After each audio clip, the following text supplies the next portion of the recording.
Christmas Day, 1996. Jerry Maguire is crushing it at the box office. Toni Braxton wants her heart unbroken, and the entire nation is about to be consumed by the heartbreaking murder of a 6-year-old beauty queen. Hey guys, I'm Traci Stumpf. I am obsessed with true crime, the 90s, and famous people. What happens when you put them all together? This is the 1990s. Totally scandalous. The most riveting fictional story of the 90s asked who killed homecoming queen Laura Palmer. The most riveting real-life story of the 90s asked who killed the beauty queen JonBenét Ramsey. So who better to talk with us about JonBenet than Twin Peaks' own Sherilyn Fenn. I didn't know Laura half as well as you, and I knew the score. Laura was wild.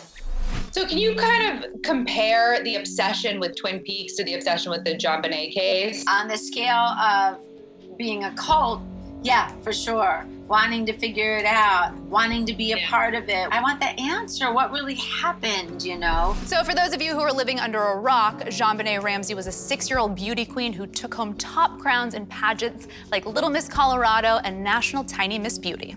JonBenet's mom, Patricia, was a former beauty queen herself, while her father, John, was a computer exec worth millions. JonBenet also had a brother, Burke, who was 9 years old. It all goes down the day after Christmas 1996, when the family finds a ransom note in the Ramseys' huge home in Boulder, Colorado. Do you remember the ransom note in this case? Was that the craziest thing you've ever?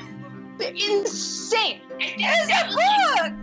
Most ransom notes cut straight to the chase, but this note was 3 handwritten pages long and filled with crazy stuff. Listen carefully. We're a group of individuals that represent a small foreign faction. We respect your business, but not the country it serves. Don't try to grow a brain, John. You're not the only fat cat around, so don't think that killing will be difficult. It's up to you now, John. Victory. I have so many questions. It's estimated to have taken about 20 minutes to write, and because it was written on Patricia's personal stationery, we're guessing it was written inside the house. And if that isn't suspicious enough, the kidnapper likely had inside information because the ransom was set at $118,000, the exact amount of John's Christmas bonus. Like, so that means somebody must have known something, right? You can't just pull that out of the air. This is a millionaire. Right. We only want 100, 1,000. What? When Patricia finds the note, not only does she call the cops, she calls all of her friends, and they come over for moral support, and they end up contaminating the crime scene. Between them and the Christmas guest from the day before, it's a DNA circus at the Ramsey house. Yeah, I don't know if my instinct would be to call friends over. It would be to get to the police, get them to be doing things, find out what's going on. Around 6 a.m., Officer Rick French shows up in response to Patricia's 911 call. He reads the ransom note, takes a look around the house. He comes to a door in the basement that's blocked by a wooden latch. He pauses, goes right back upstairs. With no evidence of a break-in, Officer Rick French suggests John Ramsey take a look around the house, and unlike Officer French, John opens the basement door and he discovers the unimaginable. JonBenet has been murdered. John sees his daughter's lifeless body gagged and bound and turning blue. Her skull's fractured. John pulls the duct tape off her mouth, frantically carrying her body upstairs and lays her down by the Christmas tree. Discovering JonBenet's body answered one question, but the peculiar crime scene kept us asking more. I just think there's so many different theories, so many different suspects, so many turns in the road. To be honest, I've had a lot. It's her, it's him, it's that, it's stupid. Was it an outside intruder who entered the house through the broken window? There's the boot scuff mark by the window, and I mean, that could get there anyway. Somebody could be opening the window. That is not enough proof as far as I'm concerned. Did Patsy take the life of her very own daughter due to a bedwetting incident? Another one of those theories is that her brother did it. I'm not saying her brother did it by any means, but I do have a 10-year-old son, and I know that there are sometimes impulse control issues, and some things will happen that he doesn't mean to happen. There's even speculation that serial killer Edward Edwards is responsible for JonBenet's death.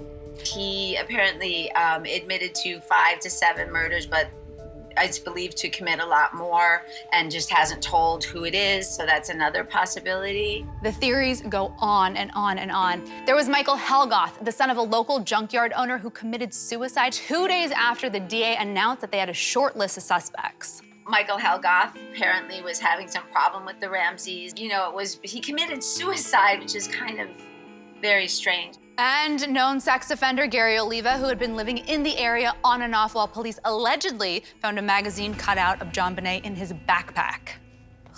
And then there was Santa Claus, an old family friend who was in their house the day before dressed as Santa. He had a special connection with JonBenet and even kept a vial of her glitter by his side during his heart surgery.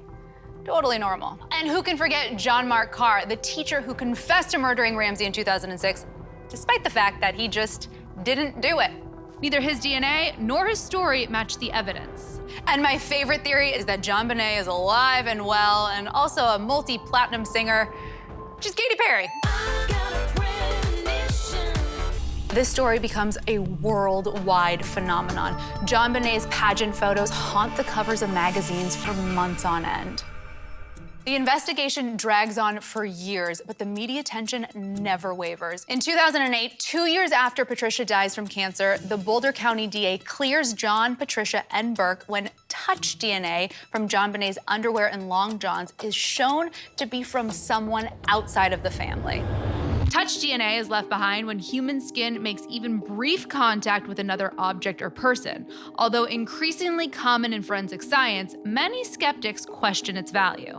They don't know, okay, that could be the killer, or it could be in the manufacturing of it. If you know anything about DNA, it's so small, it could be in the fibers just from somebody that put their hands on it. The search for the murderer continues to this very day. So it's been 20 years since this happened, and we're all still obsessed. I mean, obviously, we're Skyping about it. Do you think because it's unresolved, that's why we're all so into it? Absolutely, because it's unresolved and because we also, deep down inside of us, all have a desire to know the truth about things. It's obviously a complete tragedy. A child, an innocent child, is lost and there's been no justice. It's just an American tragedy. It will haunt all of us. You can theorize until you're blue in the face, but with such a contaminated crime scene, they're all just theories. And sadly for JonBenet, I fear that this case will remain open forever.